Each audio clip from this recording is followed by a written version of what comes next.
I can't be the only one that really gets hit so hard in the heart when I see that ending song. For the past 3 episodes, every fucking time I see that ending song,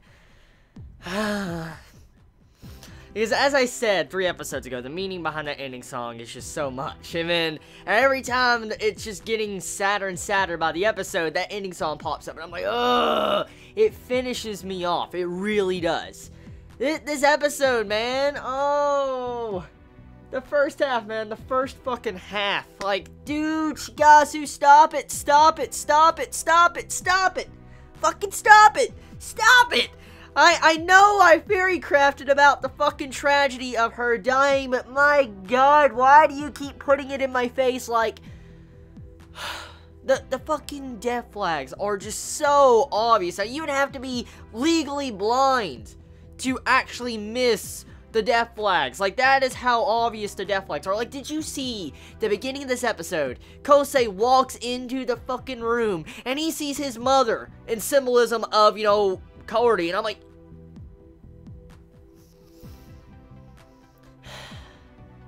and then the entire dialogue of what, you know, Kosei said about Kaori, like, it feels like her entire speech and what she's saying is rehearsed, and I'm like, stop it. Fucking stop it. And then it goes even further than that. After Kosei leaves, she gets IVs, the doctor or the nurse is there to give her more medicine, stuff like that, so it proves that she is not probably going back to school. And I'm like, stop it.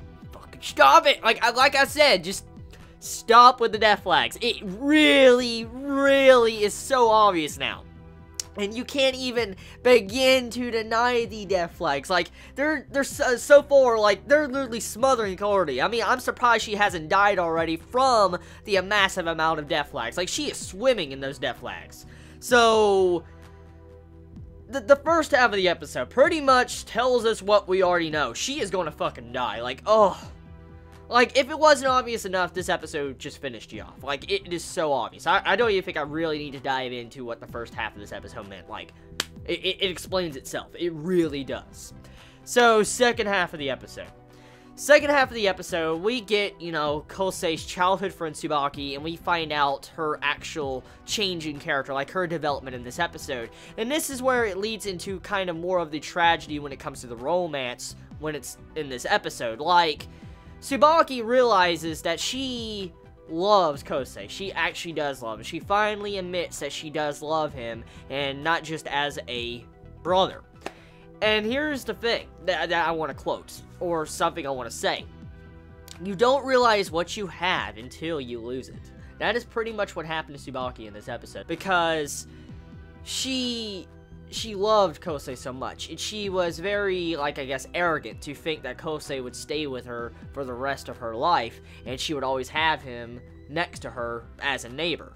And she, you know, kind of became arrogant to that fact, and she forgot that he eventually has to move on. And the very thing that she tried to push Kosei towards, for instance, getting him back on his feet to get back and support himself to where he can actually pursue music once again, that very support that Tsubaki gave him and lended Kosei a hand in the earlier parts of the series, and along with, you know, Kaori, also caused it to where her and her, pretty much her lover, who she wants to be with, is getting further and further away. They're separating. And to see that aspect in this, it's very sad, because she just now lost Kosei to music, the very thing she wanted to push Kosei towards in the earlier parts of the series. And then this is where the tragedy of the romance plays an effect, because technically Kosei is disappearing from her because of music, even though she pushed him towards it.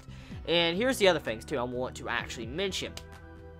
Let's say, you know, technically, this continues on. The course of the romance continues on. For instance, you know, Tsubaki and Kosei, they don't get together, and, you know, Kosei wants to get together with Kaori. With the amount of death flags from the first half and majority of this series on Kaori, it's obvious she will die. And if she does die, we know for a fact, most likely, Tsubaki's going to get with, you know, Kosei. That most likely is what's going to happen. But either way, episode, straight up, just fucking tragic. It's a tragic episode, and it's another impactful episode. In my opinion, it's a 10 out of 10 episode. And as I've said before, it's not perfect. Nothing's perfect, even if it's 10 out of 10. But it's just, in my emotions and entertainment I've got from this episode, it was a 10 out of 10. And that's all I asked for from a series, and it managed to accomplish everything I expected from this episode. So tell me your thoughts in the comments below. I love you all so much. You have a wonderful day or night wherever you live. Please be safe. Chibi out.